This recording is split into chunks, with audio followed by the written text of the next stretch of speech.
Atenção! Começa agora uma teleaula de Biologia do Ensino Médio. Você vai assistir a teleaula de número 49. Bons estudos!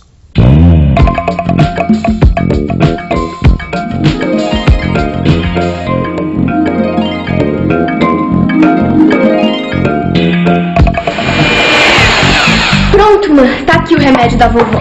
Ah, ainda bem, porque o remédio dela já está no fim e ela não pode ficar um dia sem tomar insulina. Eu sei, ela tem diabetes. Acontece que o organismo dela não produz insulina suficiente. Então a quantidade de açúcar no sangue fica muito alta. Aí já viu, né? Mas como é que é fabricada essa insulina vendida como remédio? Isso é o que nós vamos ver na teleaula de hoje. Nessa teleaula você vai conhecer o DNA, o material genético de todas as células dos seres vivos. Vai ver como esse DNA determina a síntese de RNA e, consequentemente, das proteínas. E, por fim, você vai ver que hoje já é possível introduzir genes humanos em bactérias, plantas e animais.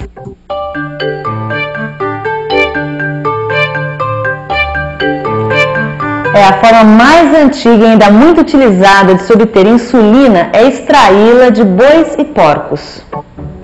A insulina que o pâncreas desses animais produz é bem parecida com a insulina humana, que exerce as mesmas funções no nosso organismo.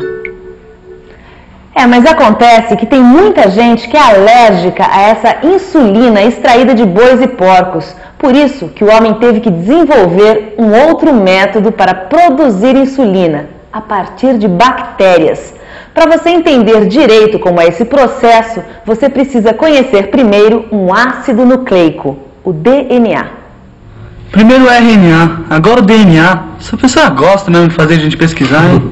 Bom, o RNA a gente já sabe, né, que é necessário para a produção de proteínas no nosso organismo. Mas e esse DNA, hein? Olha só, Renato. O RNA é sintetizado a partir de um outro ácido nucleico, o DNA, ácido desoxirribonucleico. Quer dizer então que o DNA é responsável pelo RNA, que é responsável pelas proteínas? O DNA é que determina qual a sequência das bases nitrogenadas do RNA.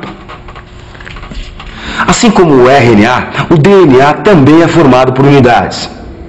Uma unidade de açúcar, uma de fosfato e bases nitrogenadas. Mas ao invés de ser uma cadeia simples como o RNA, o DNA é uma cadeia dupla.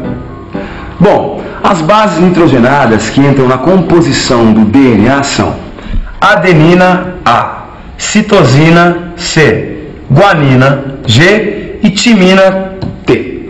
A adenina, citosina e a guanina são bases que constituem tanto o DNA como o RNA.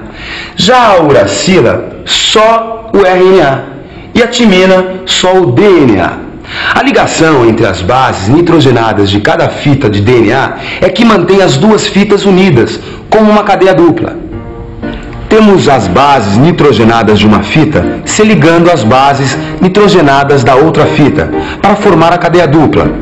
A adenina se liga à timina e a guanina à citosina, ou seja, AT e GC.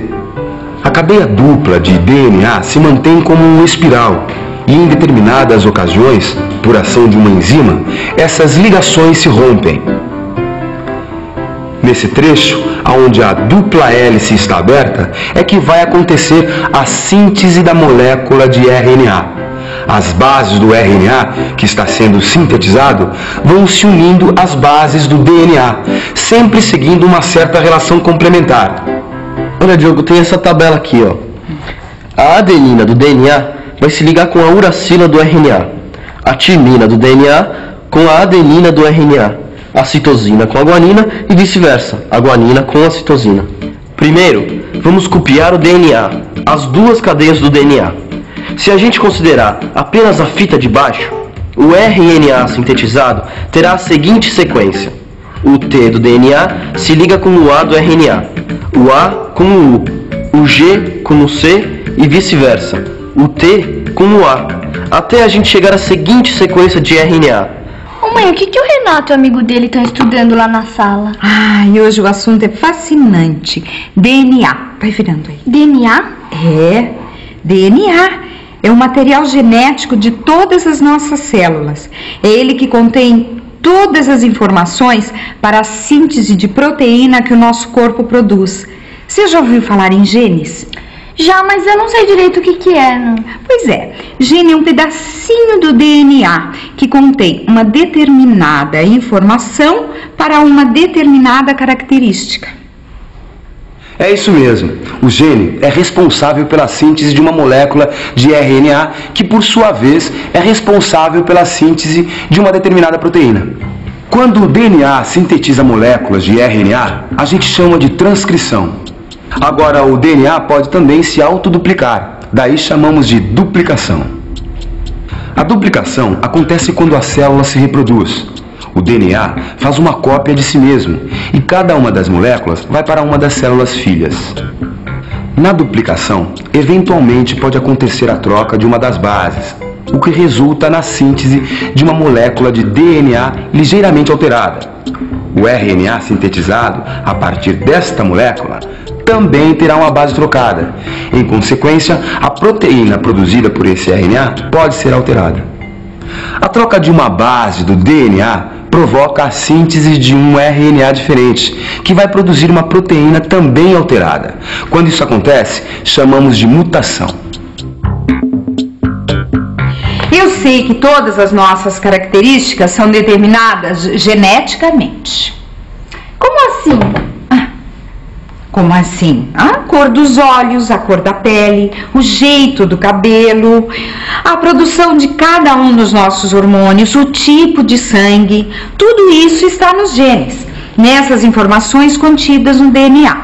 E essas informações são passadas de geração para geração. Então quer dizer que tudo que eu sou está nos meus genes, nos DNAs. Isso. E esses genes vêm de você e do papai. Exatamente. Metade da mamãe, metade do papai. E essas informações são passadas através dos gametas. Ah, os gametas também têm DNA? Claro, os gametas também têm DNA. Cada célula de um indivíduo tem cópias do seu DNA.